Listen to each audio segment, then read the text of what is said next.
பார்க்க வந்தேன் மனசில் நினச்ச அடுத்த நிமிஷம் அப்படி ஒன்று பாஞ்சிக்கிட்டு போகும். வேலு யாமிருக்க பயமே, யாமிருக்க பயமே.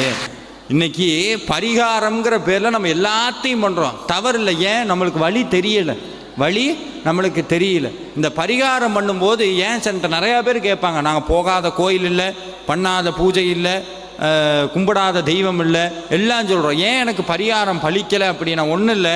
இன்றைக்கி நான் உங்கள்கிட்ட சொல்கிறேன், உங்களுக்கு ஏதோ ஒரு பிரச்சனை இருக்குன்னு வைங்க. உதாரணத்துக்கு கடன் தொல்லை தீரணும் அப்படின்னு ஒரு வச்சுக்குவோம். கடன் தொல்லை தீரணும், வேல்மாறல் படிங்க அப்படின்னு சொல்கிறேன்.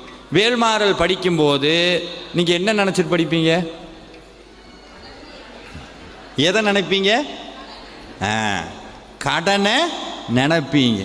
முருகனை அவர் சார் எங்களுக்கு கடன் தீரணும் சார். ஒரு உண்மையை சொல்லட்டுமா? பூஜை பண்ணும்போது எதை நினைக்கின்றோமோ அது சாத்தியமாகும். நல்லா